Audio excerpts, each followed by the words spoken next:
దుష్ట శిక్షణ శిష్ట రక్షణ మన మహాభారతాలు ఇతిహాసాలు మనకు చెప్పినటువంటి ఇవి సూక్తులు సూత్రాలు అని చెప్పుకోవాలి. దుష్టులను శిక్షించాలి, అలాగే శిష్టులు అంటే కాపాడబడే వాళ్ళని రక్షించాలనేది మన భారతదేశ ప్రాథమిక సూత్రం. ఉపనిషత్తులైనా పురాణాలైనా అవే చెప్పింది. దుష్టుల్ని ఎంకరేజ్ చేయకూడదు, ప్రోత్సహించకూడదు. అలాగే శిష్టులు అనవసరంగా శిష్టులు అంటే కాపాడబడదగ్గవారు, వాళ్ళు కాపాడబడ్డ వాళ్ళు ఎటువంటి శిక్షలకు గురి అవ్వకూడదని చెప్పింది. అలా చూస్తే మొన్న ఏప్రిల్ 22వ తారీఖు పహల్గాంలో అంటే మన కాశ్మీర్ లో పహల్గాం దగ్గర జరిగినటువంటి బైసరస్ లోయలో అమానుషీయ కాండ మనం చెప్పుకున్నాం. మన వాళ్ళు 26 నుంచి 28 మంది దాకా చనిపోయారు. అకారణంగా అమానవీయంగా అంటే జరిగింది. ఆ ఉగ్రవాదులు చేసినటువంటి చేష్టలు మన నోటితో కూడా మనం చెప్పుకోలేని స్థితిలో వాళ్ళు చేశారు. జంటల్లో మగవాళ్ళని పిలిచి మీ మతం ఏమిటి, మీరేమిటి అని చెప్పి అలాగ తలకి గురిపెట్టి గుళ్ళు దబదబ పెంచేసి కళ్ళ ముందే, భార్యల కళ్ళ ముందే, పిల్లల కళ్ళ ముందే, తండ్రుల్ని, భార్యల కళ్ళ ముందే భర్తల్ని అమానవీయంగా చంపేశారనమాట. అటువంటి వాళ్ళని రాక్షసులు అనాలా, పిశాచాలు అనాలా, ఏమనాలో కూడా తెలియదు అనమాట. సో అప్పటి నుంచి 22 నుంచి నిన్న మంగళవారం అంటే 6వ తారీఖు వరకు అలా ఏం జరుగుతుందన్న ఉత్కంఠత ప్రపంచ దేశాలు భారతదేశానికి సమర్థింపు ఉగ్రవాదుల్ని సమూలంగా ఏరివేయాలనే ఒక ఆలోచనకు శ్రీకారం జరుగుతుంది. ఆ క్షణం నుంచి భారతదేశంలో ముఖ్యంగా త్రివిధ దళాలు సైన్యంలో ఉన్న త్రివిధ దళాలు అంటే వాయుసేన, అలాగే ఆర్మీ, అలాగే నేవీ, ఈ ముగ్గురు ఖాళీగా లేరు. అదే పని మీద ఆలోచిస్తున్నారు. ఈ ఉగ్రవాదుల స్థావరాలపై ఏ విధంగా దాడి చేయాలని, వాళ్ళు ఏ రకంగా సమూలంగా నాశనం చేయాలి అనే ఒక దానికి కంకణం ఈ దీక్షాపరులే ఉన్నారు. అలాగే విదేశాంగ శాఖ, రక్షణ శాఖ కూడా కంటి మీద కునుకు లేకుండా ఎందుకంటే దీనికి ఈ ఉగ్రవాద దాడికి, ఉన్మాద దాడికి పాకిస్తాన్ వాళ్ళు కూడా ఏం చెప్పారంటే, అంత ముందు మాకు సంబంధం లేదని చెప్పేవాడు, ఈసారి మేమే దగ్గరుండి చేయించాం, 30 ఏళ్ళని బట్టి ఉగ్రవాదాన్ని మేము ఈ రకంగా ఏర్పాటు చేసాం, ఉగ్రవాదులు మేము తయారు చేసాం చెప్పడంతో అది ఒక విషయం.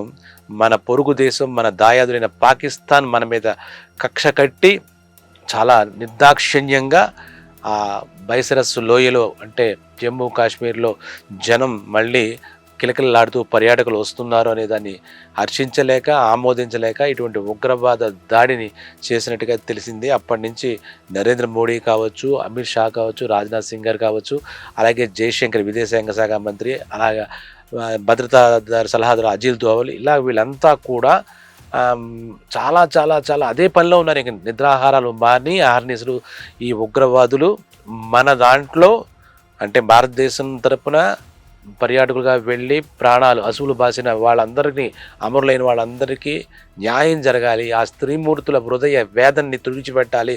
కనీసం పోయిన వాళ్ళు ఎలాగా తీసుకురాలేం, కానీ మనం ఏదో చేస్తున్నాం, జావ చచ్చి ఉన్నాం, చేతకాకుండా ఉన్నాం అనే ఫీలింగ్ భారతీయులు రాకూడదు. అదీగాక ప్రతి భారతీయుల్లో కూడా రక్తం మరిగిపోయింది.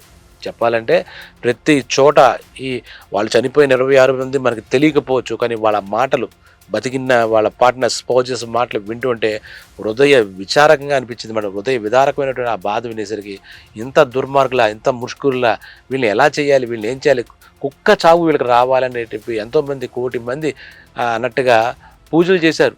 ఈ ఉగ్రవాదులు చావాలి అంతలాగా ఎక్కడ కూడా ఉండదన్నమాట.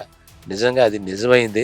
అయితే ఈ 15 రోజుల్లో, సుమారు 15 రోజుల్లో చెప్పబడిపోయిందా ఏంటి, వీళ్ళేమి యుద్ధం ఏంటి, వీళ్ళేం ప్రకటించట్లేదు, ఇలా మాటలకే పరిమితం అయిపోయిందా, మోడీ గారి స్ట్రాటజీ ఏమిటి, విదేశాంగ శాఖ స్ట్రాటజీ ఏమిటి అని చెప్పి అనుకుంటున్న సందర్భంలో ఇది ఒక వ్యూహాత్మకంగానే ఉంది. అంటే తుఫాన్ ముందు ప్రశాంతత లాగా, తుఫాన్ ముందు ప్రశాంతంగా ఉంటుందంట, ఆకాశం అంతా కూడా ప్రశాంతంగా ఉంటుందంట, సముద్రం కూడా ప్రశాంతంగా. తుఫాన్ వచ్చినప్పుడు దాని వేగం, దాని తీవ్రత చూపించేస్తుంది. అలాగా తుఫాన్ ముందు ప్రశాంతలాగా మోడీ గారు కానీ, మన భారతదేశంలో ఉన్నటువంటి ఈ విదేశాంగ శాఖ, రక్షణ శాఖ, ఈ త్రివిధ దళాలు, సైన్యంలో త్రివిధ దళాలు ఎవరు కూడా అక్కడక్కడ ఏదో మాట చెప్తున్నారు, కానీ ఏం జరుగుతుంది, టిట్ ఫర్ టాట్ ఈ ఉగ్రవాదులకి అలాగే పాకిస్తాన్ దేశానికి ఏ రకంగా సమాధానం ఇస్తుంది భారతదేశం అనే విషయంలో ఉత్కంఠుతుంది.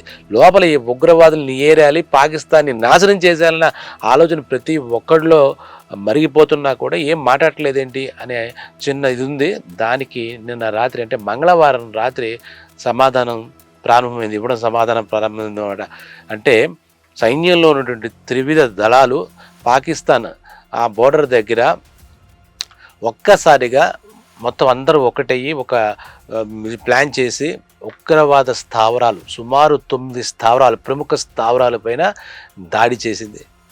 ఆ దాడి చేసి అది వాళ్ళు కూడా మొత్తం పాకిస్తాన్ తరపున ఎప్పుడో యుద్ధం వస్తుంది వెళ్ళి ఏదో యుద్ధం చేద్దాం అనుకున్నా కానీ ఈ ఉగ్రవాద స్థావరాలపై దాడి జరుగుతుందని వాళ్ళు ఊహించి ఉండరు. అలా అందకుండా ఊహాగానాలకి తావు లేకుండా మోడీ గారు వీళ్ళందరూ కలిసి అద్భుతమైన ప్రణాళిక రచించి మంగళవారం రాత్రి ఒక రకంగా ఉగ్రవాదులకి మరో రకంగా కాశ్మీర్ వాళ్ళకు కూడా ఒక రకంగా కాళరాత్రి అంటామే కాళరాత్రి ఆ భరతమాత ముద్దు బిడ్డల్ని పొట్టన పెట్టుకున్నారు. కాబట్టి ఎవరైతే తీవ్రవాదులు ఉన్నారో వాళ్ళందరి స్థావరాలపైన అసలు నిర్దాక్షిణ్యంగా మనవాడు దాడి చేశారు.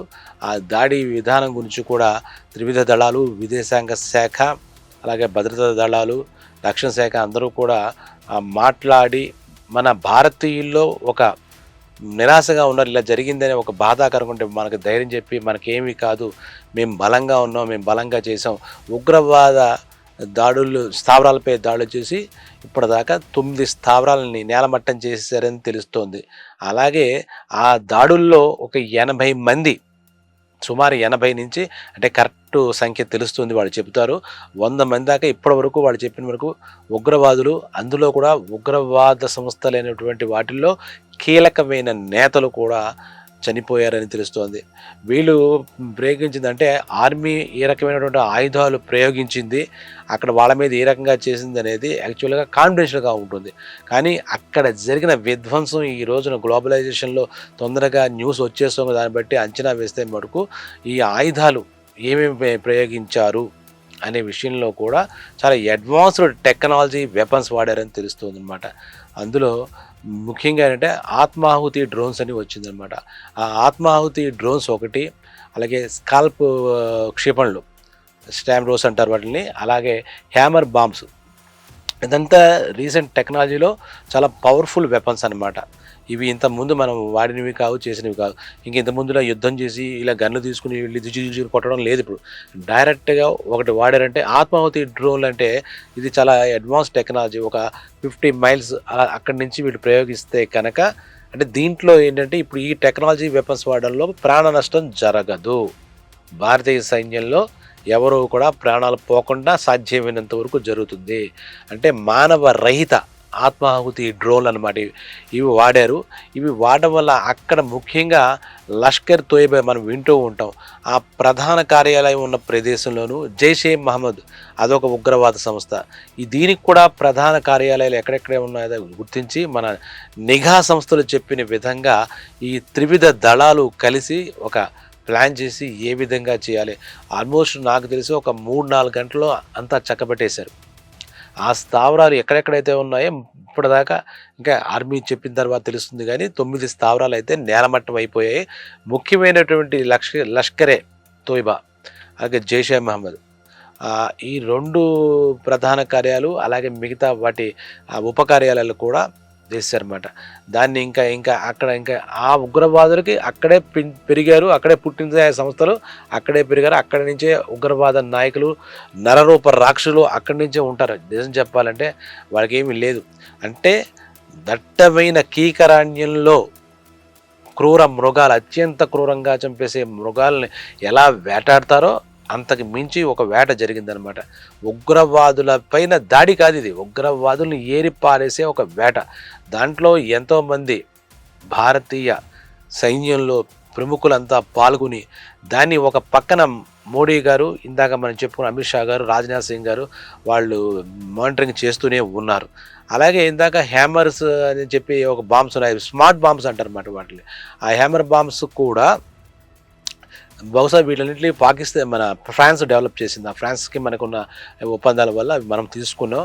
అవి కూడా చాలా అంటే అడ్వాన్స్డ్ వెపన్స్ అనమాట, అడ్వాన్స్డ్ వెపన్స్. అవి 250 మైళ్ళ దూరంలో ఉన్నటువంటి శత్రు స్థావరాన్ని కూడా నేలమట్టం చేసేయగలదు ఆ బాంబర్స్. అటువంటి టెక్నాలజీ వాడారు. ఇంకా ఆ టెక్నాలజీ అంటే ఆయుధాల గురించి విస్తారంగా మనం మాట్లాడుకుని ఊహాగానాలు చేయకూడదని చెప్తుంది.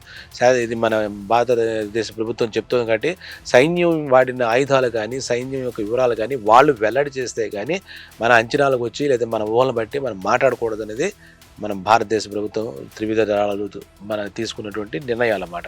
అంటే మన తెలిసి తెలియని మాటలు చెప్పి జనాల్లో భయాందోళన క్రియేట్ చేయడమో, లేదంటే మన దగ్గర ఇన్నున్నాయని లేనిపోని మాటలు మాట్లాడమో చేయకూడదు. కాబట్టి వాటి డీటెయిల్స్ వెళ్ళకపోతే ఒకటైతే జరిగిందనేది మనకు సమాచారం అఫీషియల్‌గానే ఉంది కాబట్టి మొత్తం వార్తా సంస్థలన్నిటికి 9 స్థావరాలైతే ధ్వంసమయ్యాయి. 80కి పైగా ఉగ్రవాదులు ధ్వంసమయ్యారు. ఇలాగే ఈ స్థావరాల్లో కూడా లష్కర్ తోయిబా ప్రముఖ ఉగ్రవాద సంస్థ, జైషే మహమ్మద్ ప్రముఖ ఉగ్రవాద సంస్థ, వాటి హెడ్ ఆఫీసెస్ అంటే ఆ ప్రధాన కార్యాలయాలు, అలాగే కొన్ని చోట్ల ఉన్నటువంటి ప్రాంతీయ కార్యాలయాలు అవన్నీ కూడా నేలమట్టం చేసేసారు ఇప్పటికే అని తెలుస్తోంది. ఇక దీనిలోంచి కొంచెం ఆ యుద్ధం అవన్నీ జరిగింది, ఉగ్రవాదుల స్థావరాలపై దాడి జరిగింది, అవి నేలమట్టం అయ్యాయి. అలాగే సంస్థల కార్యాలయాలు నేలమట్టం అయ్యాయి. అలాగే కొంతమంది ఉగ్రవాద నాయకులు కూడా వీళ్ళ దాడిలో మరణించారనే విషయం పక్కన పెడితే, దీనికి మిలిటరీ వాళ్ళ ప్రతి ఆపరేషన్కి ఒక పేరు పెడుతూ ఉంటారు. ఈ మిలిటరీ ఆపరేషన్ పెట్టిన పేరు సింధూర్. ఆ సింధూర్ అనే పేరు కూడా దానికి ఒక పర్పస్ ఉన్నట్టుగా, ఎందుకంటే ఎంతోమంది అమాయకులైనటువంటి జంటల్లో భార్యలు తమ నుదుటిన ఉన్నటువంటి కుంకుమనే సింధూర్ అంటాం. ఆ సింధూరాన్ని కోల్పోయారు. అంటే భారతీయులకి, ఆడవాళ్ళకి 5 పంచ సౌభాగ్యాలు ఉంటాయి. అందులో ఈ కుంకుమ ధారణ అంటే సింధూర ధారణ చాలా ముఖ్యమైన. ఆ సింధూర ధారణ కళ్ళ ముందే మరణించిన భర్తలకు, అంటే ఆ భర్తలు మరణిస్తే ఈ సింధూర సౌభాగ్యం ఉండదు, ఆ సింధూరాన్ని వాళ్ళ తిలక ధారణ అంటాం. దాన్ని ఇంకా చేసుకోవడానికి అవకాశం ఉంటే వాళ్ళ బొట్టు ఎత్తుకు వెళ్ళిపోయారు ఈ ఉగ్రవాదులు. కాబట్టి దానికి ఆ పేరు పెట్టి ఈ ఎవరైతే మాతృమూర్తులు ఉంటారో వాళ్ళందరికీ కూడా కొంచెం ఉపశమనం కలిగేటట్టుగా పెట్టారు ఒకటి. అలాగే యుద్ధానికి సిద్ధమై వెళుతున్నటువంటి సైన్యానికి కూడా మన రాజరికం నుంచి కూడా భారతదేశంలో వీర తిలకం దిద్దడం అనే ఒక కార్యక్రమం ఉంది. అది కూడా సింధూరమే. పతులకు అంటే పతిదేవుళ్ళకి ఎప్పుడైనా యుద్ధానికి వెళ్ళిపోతే వీర తిలకం దిద్ది హారతిచ్చి పంపించేవారట మన దాంట్లో. అలాగా దానికి కూడా కలిసి వచ్చేటట్టుగా సింధూర్ అని ఈ నామకరణం చేసినట్టుగా ఈ ఆపరేషన్కి తెలుస్తోందనమాట. అందుకే కాకుండా ఈ సింధూర్ అనే పేరు పెట్టడంలో, అంటే ఇది ఎవరు మనకి ఇప్పటిదాకా స్టేట్మెంట్ ఇచ్చినట్టు లేదు, కానీ ప్రధానమంత్రి మోడీ గారి యొక్క ఆలోచనతోనే ఈ ఆపరేషన్ సింధూర్ అని పెట్టండి. ఎవరి బొట్టు అయితే ఇలా ఈ రకమైన ఉగ్రవాద చర్యల్లో కోల్పోయారో స్త్రీమూర్తులు, వాళ్ళందరికీ ఇది కలిగించాలి, వాళ్ళ హృదయ భారం తగ్గించాలి అనే ఉద్దేశం ఈ ఆపరేషన్ సింధూర్ అని పెట్టినట్టుగా తెలుస్తుంది. అలాగే పహల్గాంలో భర్తలు కోల్పోయిన స్త్రీమూర్తులు, కొడుకులు కోల్పోయిన స్త్రీమూర్తులు కూడా ఈ సింధూరు పేరు పెట్టడం ఆపరేషన్కి మొత్తం వాళ్ళ ఉగ్రవాదుల మొత్తాన్ని అంతం చేయడానికి ఈ రకమైనటువంటి ఆపరేషన్ సింధూని వాళ్ళు మొదలు పెట్టడం, అలాగే దాంట్లో ఎంతోమందిని ఈ రకంగా హతులను చేయడం కూడా విని వాళ్ళంతా చాలా ఆనందంగా, ఇంత మాకు కష్ట సమయంలోనూ ఇంత దుర్దిల్లోనూ మాకు మనసు శాంతిస్తోంది, మాకు మనసు ఆనందపడుతోంది, అంత అమానవీయంగా ప్రవర్తించి మరీ అమానుష్యంగా మా వాళ్ళని మీకు చంపేశారు, వాళ్ళు వీళ్ళకి తగిన శిక్ష జరుగుతుందని చెప్పి చాలామంది, అంటే 26 మంది వాళ్ళ తాలూకా వాళ్ళ దగ్గర వెళ్ళి మాట్లాడుతూ ఉంటే వాళ్ళు తమ హర్షాన్ని, అంటే ఈ ఉగ్రవాదుల స్థావరాలపై దాడి, ఉగ్రవాదుల్ని సమూలంగా నాశనం చేసి ఈ ఆపరేషన్ సింధూర్ చేపట్టడం, ఈ 26 మంది ముఖ్యంగా వీళ్ళ తాలూకా కుటుంబాల్లో ఒక రకమైనటువంటి ఉపశమనం కలిగిందనే మనం చెప్పాలి. అలాగే మన దేశంలో ప్రముఖులు, అంటే ప్రపంచ దేశాల్లో అంతర్జాతీయంగా ఉండే ప్రముఖులు కూడా భారతదేశానికి వెన్నుదన్నుగా నిలబడి మద్దతు తెలుపుతున్నారు. ఉగ్రవాదం ఉండకూడదని చెప్తున్నారు. కొంతమంది అయితే పాకిస్తాను, ఇండియా కొంచెం ఆలోచించితే బాగుంటుంది, ప్రపంచ శాంతి కూడా వాళ్ళు ఆలోచించాలన్నటువంటి కొన్ని సందేశాలు ఇస్తున్నప్పటికీ ఉగ్రవాదులకి ఎవరూ కూడా మద్దతుగా మాట్లాడకపోవడం విశేషం. అలాగే మన దేశంలో కూడా పార్టీలతో అతీతంగా ఇప్పుడు రాజకీయ ఆలోచనలు కాకుండా భారతదేశం అంతా ఏకమైనట్టుగా కాంగ్రెస్లోంచి రాహుల్ గాంధీ కానీ, అలాగే మన ఈ తెలంగాణ ముఖ్యమంత్రి రేవంత్ రెడ్డి గారు కానీ, అలా ప్రతి చోట కూడా గత 15 రోజులుగా మద్దతు ఇస్తున్నారు. మీరు ఏం చేస్తున్నా మేము వెనకాల మేము ఉంటామని భారతదేశ ప్రభుత్వానికి, అలాగే ప్రధానమంత్రికి తెలియజేస్తున్నా. ఇప్పుడు జరుగుతున్నటువంటి ఈ మంగళవారం రాత్రి మొదలైనటువంటి ఈ యజ్ఞానికి అందరూ కూడా మద్దతు ఇచ్చారు.